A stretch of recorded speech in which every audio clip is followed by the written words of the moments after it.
Do you ever get that feeling that maybe everyone and everything is faker than ever? Everywhere you scroll, everywhere you go, everyone is just LARPing as something or someone they're not. And really, once you notice it, you start seeing it absolutely everywhere. Sentences that have never been spoken before in human history until now. Your sperm get crushed by my sperm and his sperm.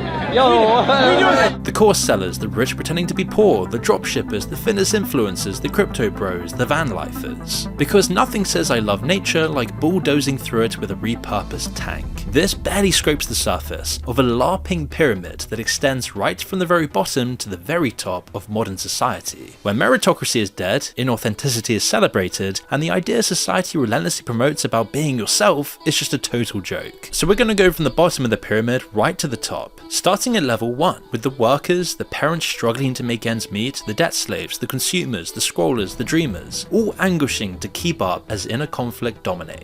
Most people in level 1 don't even realize they're here, as the hierarchy was built to keep you from breaking free of the role they've scripted for you. The top level, hidden from your view, is perfectly aware of the control they have over you. The messages from the top instruct you to be yourself, bring your whole self, be authentic, show us the real you. Manufactured terms that are thrust in your face everywhere, which is interesting. You can see it quite simply by going on LinkedIn, which officially describes your profile as a landing page where you manage your personal brand while reminding you that authenticity is key. Dating apps constantly enforce how it's essential to stay true to yourself, before immediately telling you to optimize your dating profile until the authentic you is performing competitively against all the other authentic people in the same line. You can't escape it, and it's a painful thing, being torn between different versions of yourself. It's why your day-to-day just feels like you're constantly LARPing. But things get a little crazier in level 2. The level 2 LARPing in the pyramid is where you've got a job, maybe a partner, and can finally take some risks. But the middle classes are a strange place to be. It's basically purgatory. Some are genuinely moving up a level, others are faking their place entirely. The classic Trustafarian middle class hippie types that are desperate to look poorer than they are. The van lifers are a perfect example. Let's say you decide you want to escape modern society, so you pack your life into a van and drive off towards the sunset in the hope you'll eventually find yourself. The cognitive dissonance of this lifestyle exposes itself pretty mildly at first. The vans at least began as a wholesome DIY creation designed for genuine off-grid living, but it started to evolve into something uglier as the whole space became over-competitive and monetized for the algorithm. The culture then became an aesthetic, which is basically the shorthand for something real killed by social media. Kids got paraded as props while their parents posed for lucrative photo shoots and lined up tens of thousands of dollars in endorsements a month. They've now taken it to the next level with massive decked out ex-military vehicles that cost more than a house, which is really ironic when you think this was a movement about minimalistic living and now people are spending millions of dollars on it.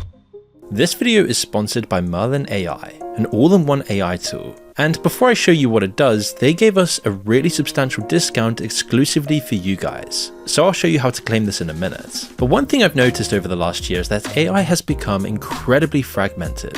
One model is better at research, another is better at writing, another is better at coding or reasoning. And so before long, you've got 5 different tabs open, multiple subscriptions, which is why I've been using Merlin AI. It puts the major models including ChatGPT, Claude, Gemini and more into one place. So I can simply choose whichever model fits the task instead of jumping between different websites. For example, if I'm researching a topic like this video, I can open the Merlin extension and ask it to summarize the page I'm reading, and then switch on the deep research to pull together a structured report using multiple sources. If I need images or even AI generated video, that's also built in too. It fits into my workflow instead of forcing me to change it, where it's $20 a month for ChatGPT, another $20 for Claude, and another $20 for Gemini. This adds up quickly. But with Merlin, the monthly cost for all of them with my discount code MOON8 is only around $8 a month or $96 for the entire year. So the reason Merlin is so affordable is because they buy AI APIs in bulk, which are much cheaper than paying for separate premium subscriptions, as most people never actually use the $20 worth of API usage every month. So Merlin only charges for what most people realistically need. So if you head to the pricing page, choose the annual plan and enter my promo code MOON8 during checkout, you'll see the total drop to just $96 for the entire year. That's about $8 a month for access to all of these models in one place. I don't know how long they're going to keep this offer available for, so make sure to use MOON8 at the checkout, as if you've been paying for multiple AI subscriptions, it's definitely worth taking a look. So make sure to check them out by using the link in the description and pinned comment below.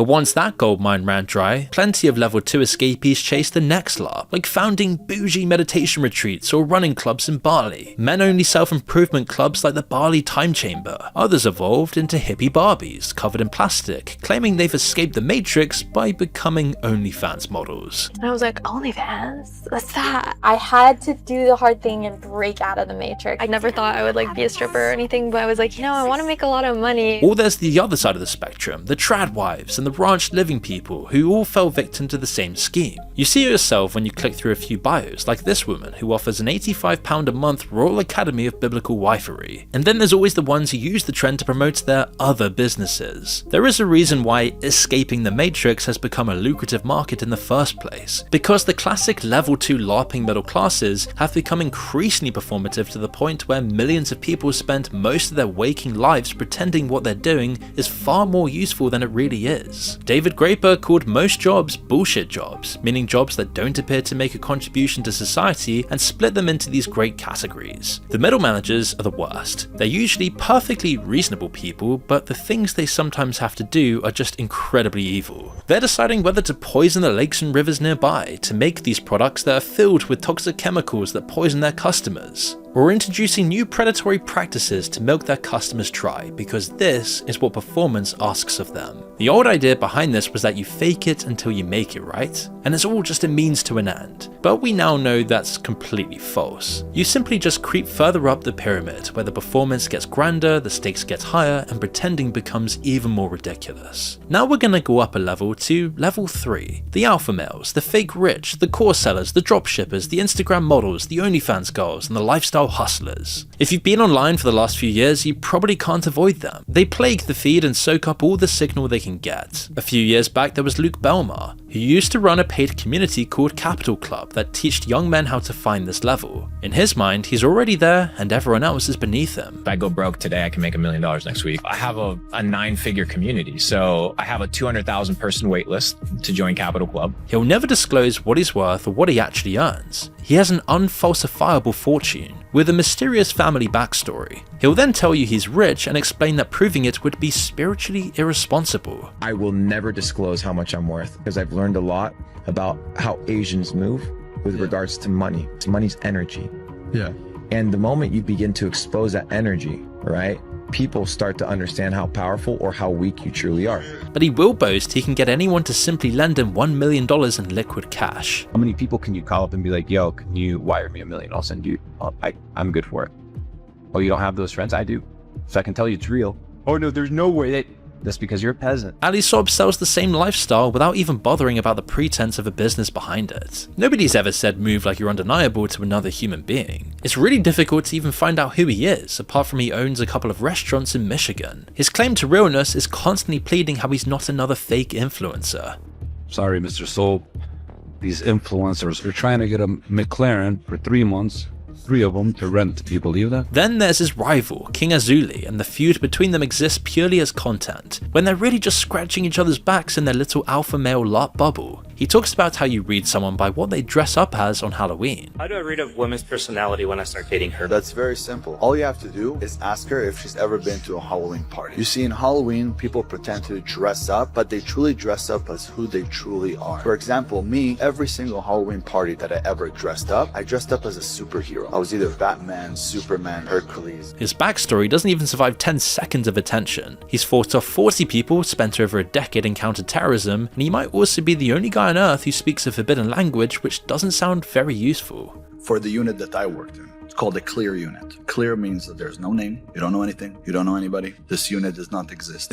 I speak 5 languages. I speak Hebrew fluently, English, Russian, and Spanish, and one more that I can't speak about. Andy Elliott's angle is sales. He says $100,000 a month is the absolute minimum and constantly encourages materialism, but was then spotted in economy class. His brand is individualism on steroids, and getting a bunch of other men to wear his name on their t-shirt, while ripping off other men's clothes on stage, all because he doesn't hire people who don't have 6-packs. Yet even with this, he folds into the same level 3 as everyone else on this tier, and you can barely tell him apart from all the others. In fact, there's so many other people just like him, we could be here all day talking about it. But really there's just one mission that dominates everyone on this level of the pyramid, making sure to click the link in their bio. And honestly, if you look at anyone online who's often an alpha male or financial guru, you'll find out they either inherited the money or are just a complete psychopath. The same thing seems to happen to all these influencer educators. Paul Saladino built nearly 3 million followers as Carnivore MD, all from his book arguing that plants are actively harmful to you. Then his health collapsed on his own diet, heart palpitations, wrecked sleep, low testosterone, and now he eats around 300 grams of carbs a day from fruit and honey. After 2 years of a ketogenic carnivore diet of just meat, organs, fat, and salt, I quit. You might even see him sometimes in the supermarket topless saying stuff like this. People often ask me if I use deodorant in these pits. Absolutely not. There's no reason for me to use garbage deodorant with parabens and phthalates, fake scents, and aluminum in my armpits. Or one-upping you on your semen quality. You can't even make babies with a girl right now. I can. You cannot make babies with a girl. I can take HCG and no, bro. Your sperm get crushed by my sperm and his sperm.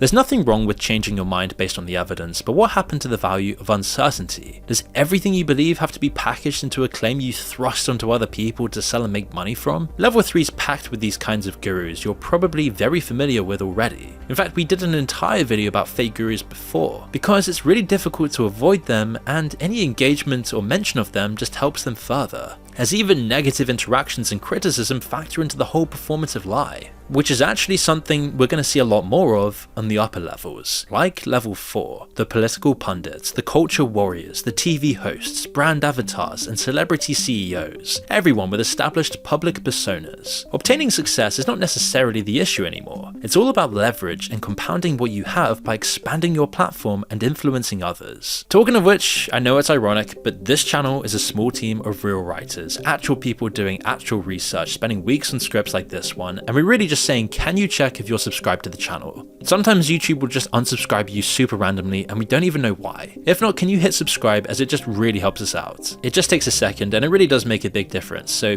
I really appreciate it. Let's get back into the video. Now, one of the key guys on level 4 is Kevin O'Leary, who calls himself Mr. Wonderful. If that doesn't tell you what he is, here he is bawling his eyes out over a Rolex. I was weeping. It was mine.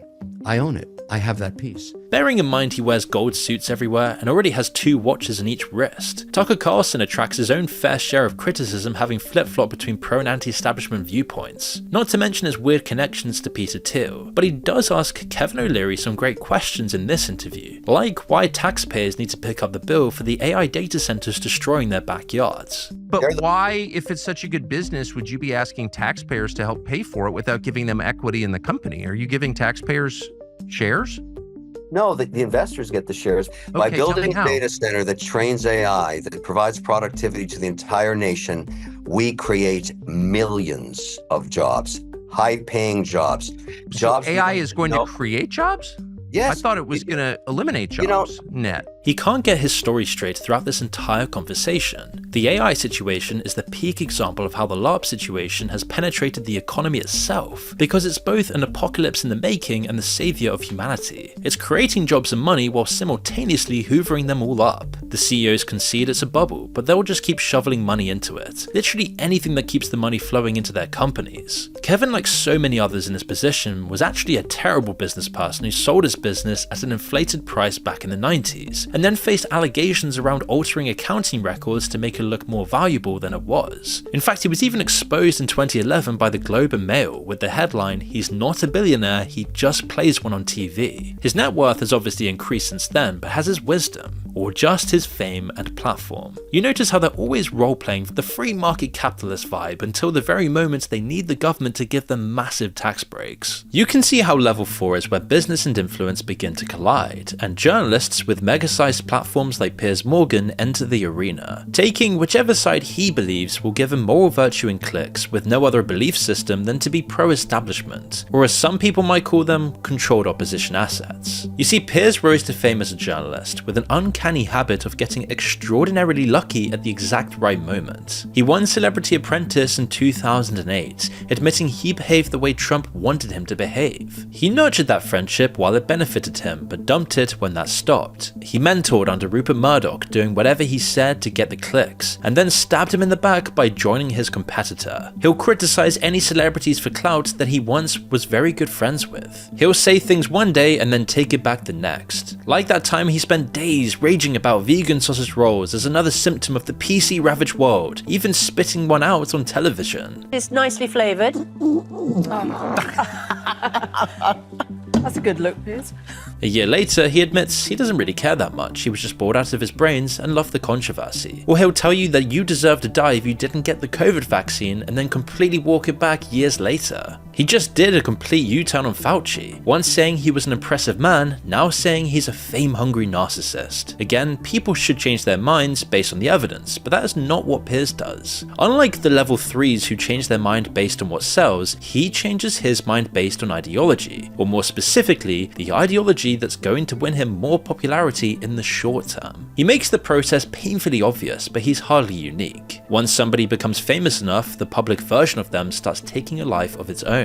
Steve Jobs became the black turtleneck genius who personally willed the future into existence. Richard Branson became the permanently grinning adventure entrepreneur. The Rock somehow evolved from a wrestling character into a motivational corporate organism who was simultaneously an actor, tequila salesman, fitness guru, and human franchise. Mr. Beast became the permanently astonished philanthropist, branding everything from giving away houses to curing blindness with the same wide-eyed thumbnail face that never changes. At that point, the word fake is not enough. Their true selves are copied, repeated, and detached from their original, until eventually the copy takes over and inhabits the real thing. This happens all of the time in Hollywood, claiming countless celebrities who turned into a parody of their old selves, becoming just horribly unrecognizable. So let's creep up the LARPing pyramid beyond to level 5, where the performance gets less numerous and more out of touch with the rest of the structure below. This is the tier of institutional influence and new money dynastic wealth, where power begins to move in smaller circles. Bill Gates spent years building a nice guy dad image that helped him export his questionable foundation worldwide, all while secretly ruling tech with an iron fist. But he's never lifted a finger like a normal person all their lives, and probably thinks that makes him look innocent. Tide Pods, you've been hearing a lot about those lately.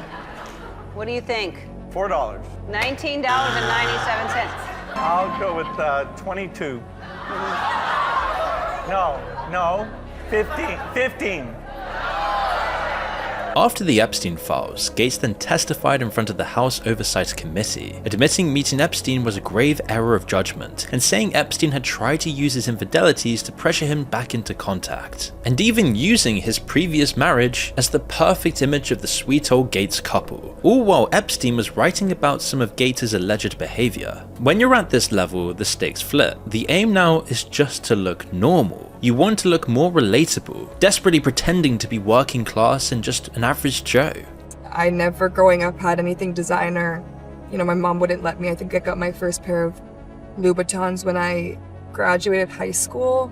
We're very working class. Be honest. I am being honest. Alright, it's not a simple answer because... What did you get your dad to drive? It depends. No. Okay, in the 80s, my dad had a Rolls Royce. There's some blatantly scripted and frankly weird strategies to look down to earth, like Hillary Clinton and Mark Zuckerberg all making Source their key to universal relatability. Zuck loves his Source so much that he uses it as the bookend on his shelf. He's always struggled to LARP as a normal person until recently when he came on Theo Von's podcast with a reformed look, and you'd have to admit he was seemingly self-aware. You seem like a guy who probably like watched a video of how to be a guy on YouTube or something, you know? Is it interesting that they have kind of people who would probably self-describe as socially awkward at times, kind of creating technology that socially connects people? Yeah, I'm like the most awkward person. People have been calling me a robot online for 20 years. It does wonders for my confidence.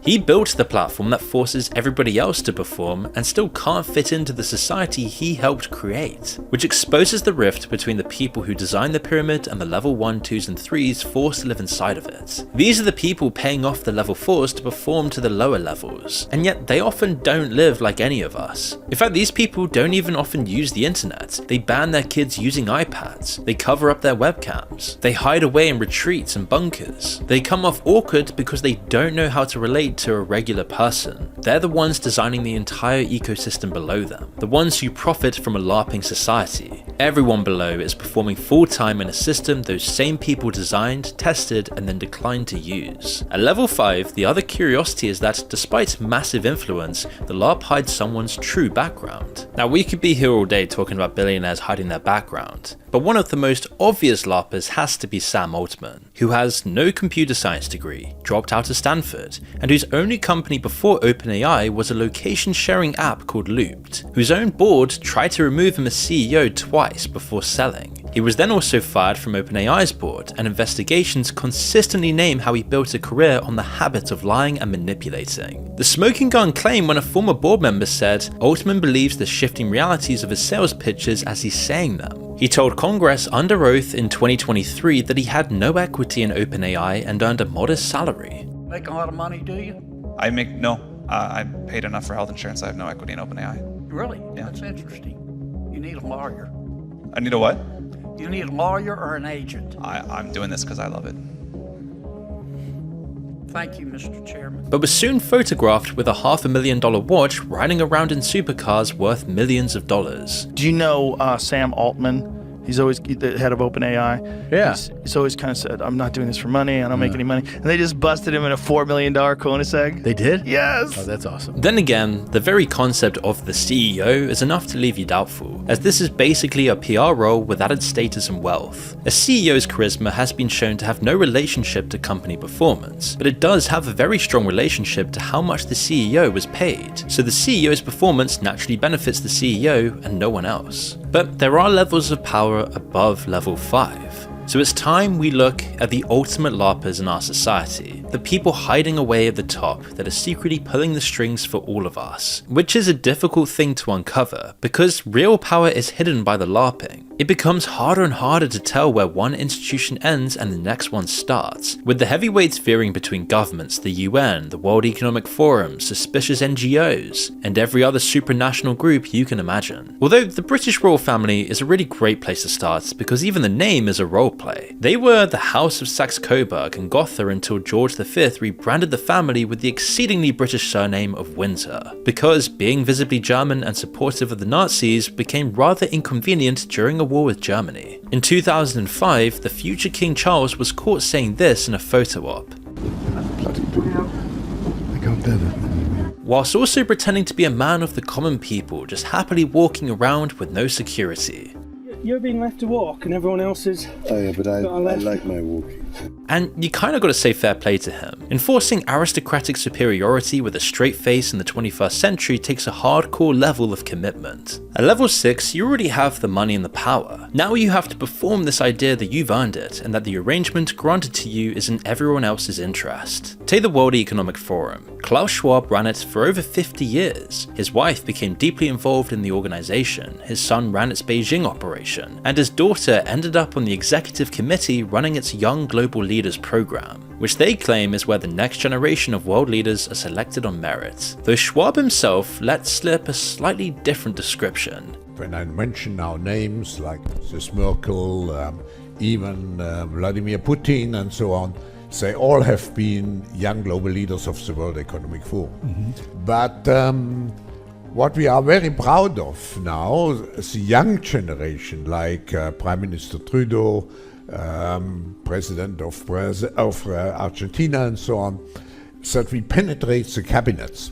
So yesterday I was at a reception for Prime Minister Trudeau, and I know that half of this cabinet, or even more half of this cabinet, are for our actually young global leaders of the World Economic Forum. We penetrate the cabinets. An incredible sentence when your organization already gets accused of being an unelected club trying to influence governments. Schwab was eventually replaced as chairman of the World Economic Forum by our channel favorites man, Mr. Larry Fink of BlackRock, and Andre Hoffman, the great-grandson of the man who founded Roche in 1896, which is one of the most powerful family-owned businesses in the world, with a personal worth of over $9 billion.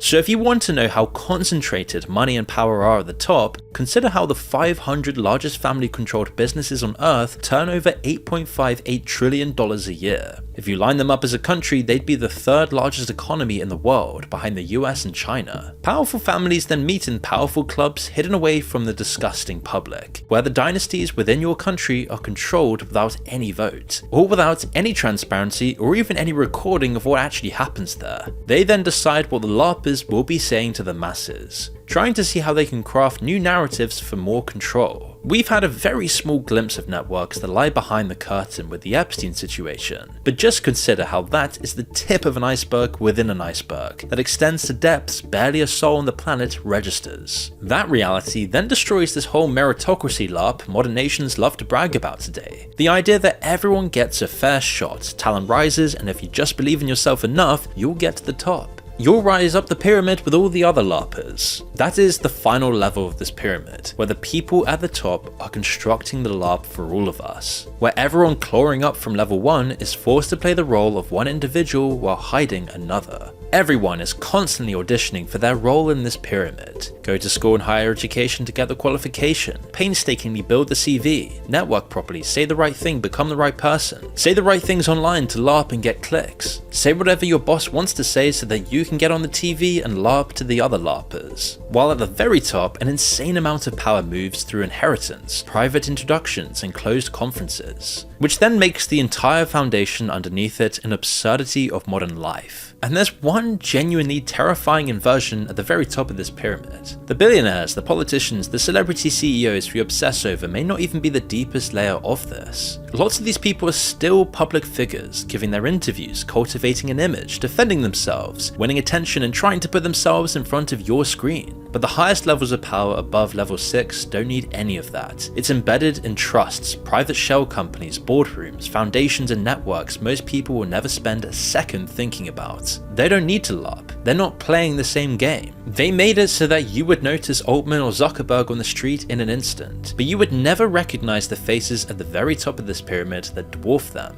And that's calculated by design. Even the people we think of as elites are still LARPing as true elites, because the final luxury of power is never parading yourself or humiliating yourself in front of everyone. The true power and wealth is when you never have to LARP again.